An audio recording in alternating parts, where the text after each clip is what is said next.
Guys, welcome back to my channel. So कैसे हैं आप सब? आई होप सब अच्छे होंगे। सो आज हम लोग डिस्कस करेंगे hormonal regulation in females and menstruation cycle.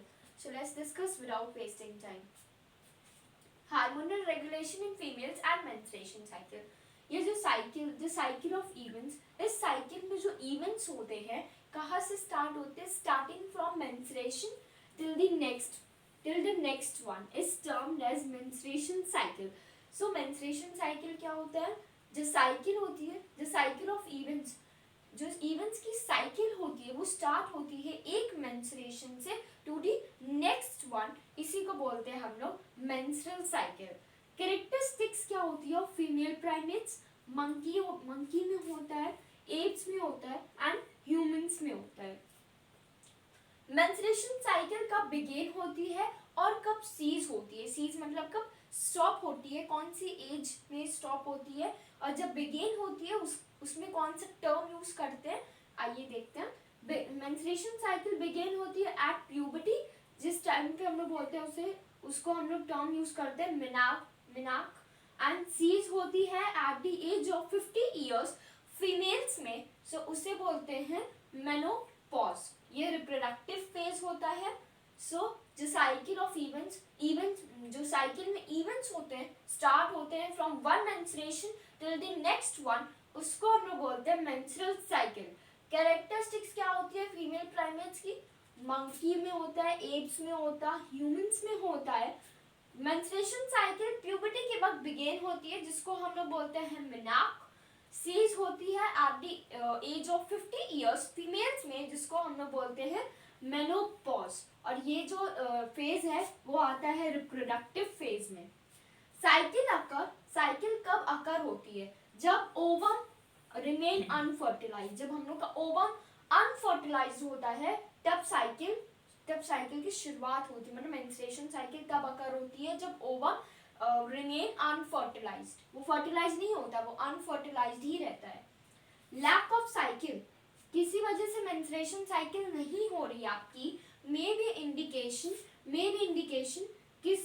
किसी रीजन से, due to some of the reason menstruation cycle नहीं हो रही है आपकी बॉडी में, तो वो क्या इंडिकेट करती है? या तो प्रेगनेंसी की कंडीशन है, या आप स्ट्रेस ले रहे हैं, या आपकी हेल्थ पुअर हेल्थ, आप सही से खा पी नहीं रहे हो, उसकी वजह से लैक हो सकती है साइकिल की। इंडिकेशन क्या होते हैं, सिम्टम्स क्या हो सकते हैं उसके साइंस कि प्रेगनेंसी में मेंस्ट्रुएशन साइकिल नहीं होती। स्ट्रेस के वक्त अगर आपकी बॉडी स्ट्रेस में है उस टाइम में मेंस्ट्रुएशन साइकिल नहीं होगी। सही से प्रॉपरली बॉडी में रेगुलर नहीं होगी। पुअर हेल्थ है, आप सही से खा पी नहीं रहे हो, पुअर हेल्थ है, उसके वजह से भी मेंस्ट्रुएशन साइकिल में लैकिंग आ सकती है। एवरेज ड्यूरेशन क्या होती है ह्यूमंस में? 28 से 29 डेज तक रहता है। आगे हम लोग डिस्कस करेंगे। सो अब डिस्कस करेंगे फेजेस।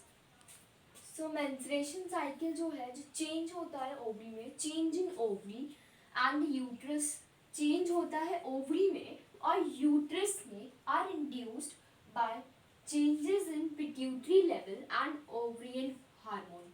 जो चेंज होता है ओवरी और यूट्रस में वो क्यों होता है? क्योंकि जो चेंजेस इंड्यूस्ड होते हैं ओवरियन हार्मोन में और पिट्यूटरी के लेवल में कुछ चेंजेस आते हैं, इंड्यूस्ड होती है, उसी वजह से चेंजेस आते हैं ओवरी में और यूट्रस में। सो फेजेस डिस्कस कर लेते हैं। फेज, फिर ड्यूरेशन, फिर हार्मोन, कौन कौन से हार्मोन इफेक्ट्स शो करते हैं, इवेंट्स क्या होते हैं ओवरी में और इवेंट्स क्या होते हैं यूट्रस में। सो पहला फेज आपका मेंस्ट्रुअल है, इसकी ड्यूरेशन 3 to 5 डेज तक रहती है। हार्मोन कौन सा है जो इफेक्ट दिखलाता है? हार्मोन है आपका प्रोजेस्टेरॉन, और जो डिक्लाइन हो जाएगा, डिक्रीज हो जाएगा, तो जो फेज है वो आपका मेंस्ट्रुअल फेज है। ड्यूरेशन जो है आपकी वो 3 to 5 डेज है। Hormone and its effect, hormone आपका जो है वो प्रोजेस्टेरॉन है, डिक्लाइन हो जाता है। इवेंट्स जो होता है ओवरी में, कॉर्पस ल्यूटियम आपका डीजेनरेट हो जाएगा, और अगर जो इवेंट्स है कॉर्पस ल्यूटियम अगर डीजेनरेट हो गया तो जो यूट्रस में क्या होता है, जो उसकी एंड्रोमेट्रियम की लाइनिंग होती है वो ब्रेक डाउन हो जाती है। Breakdown of endometrium lining, और उसकी जो ब्लड वेसल्स हैं ब्लड वेसल्स हैं वो भी ब्रेक डाउन हो जाते हैं, विच फॉर्म्स, फिर वहां पे वो लिक्विड फॉर्म करते हैं, वो लिक्विड बाहर निकलता है थ्रू वेजाइना, वेजाइना के थ्रू, और वो होता है आपका मेंस्ट्रुअल फ्लो। जो लिक्विड है वो है आपका मेंस्ट्रुअल फ्लो।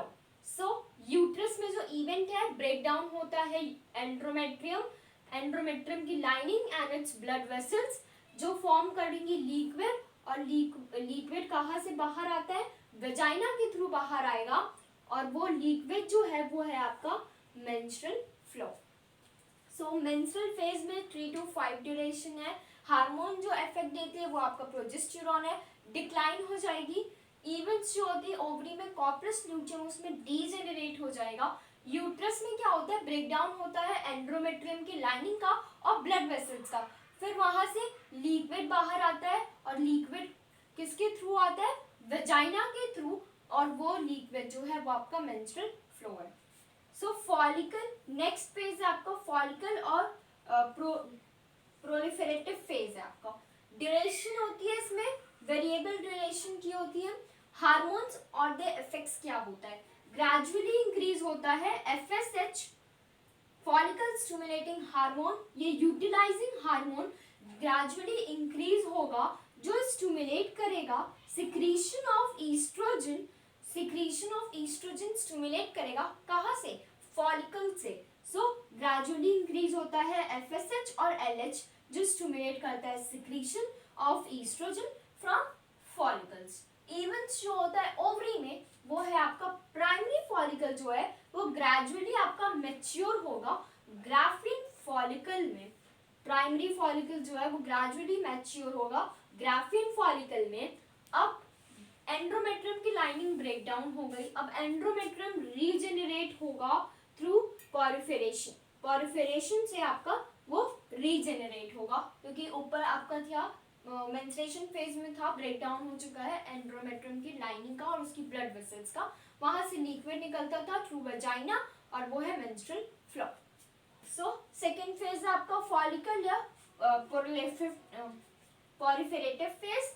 ड्यूरेशन है variable, hormones and the effect gradually increase होता है FSH follicle stimulating hormone and LH utilising hormone में स्टिमुलेट करता है सिक्रीशन ऑफ ईस्ट्रोजन, कहाँ से स्टिमुलेट करेगा, फ्रॉम फॉलिकल से।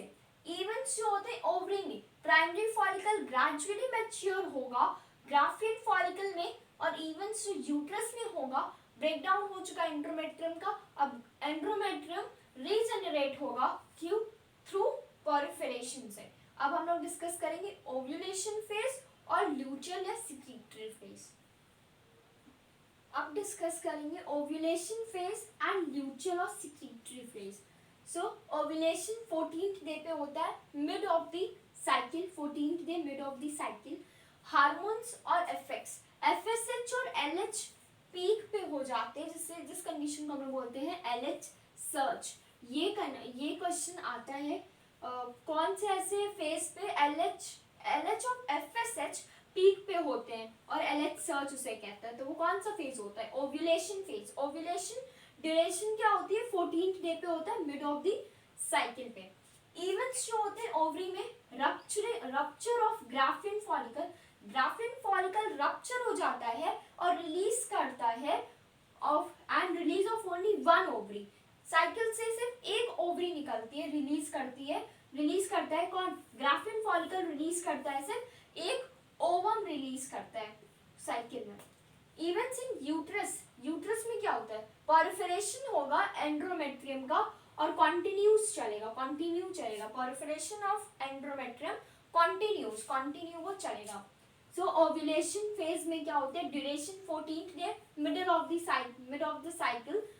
हार्मोन्स एंड द इफेक्ट में एफएसएच एंड एलएच पीक पे होते हैं, जिसे हम बोलते हैं एलएच सर्च, और ये क्वेश्चन आता भी है कौन से फेज में एफएसएच और एलएच पीक पे होता है, तो वो that phase is your ovulation phase.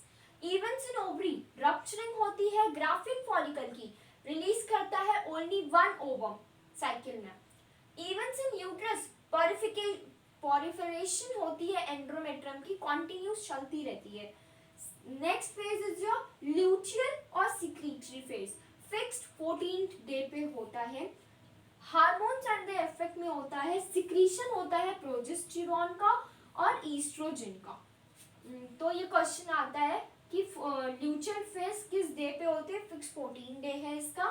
और ये भी क्वेश्चन आता है कौन सा हार्मोन रिस्पॉन्सिबल होता है, तो सिक्रीशन होती है प्रोजेस्टेरॉन की और ईस्ट्रोजन की।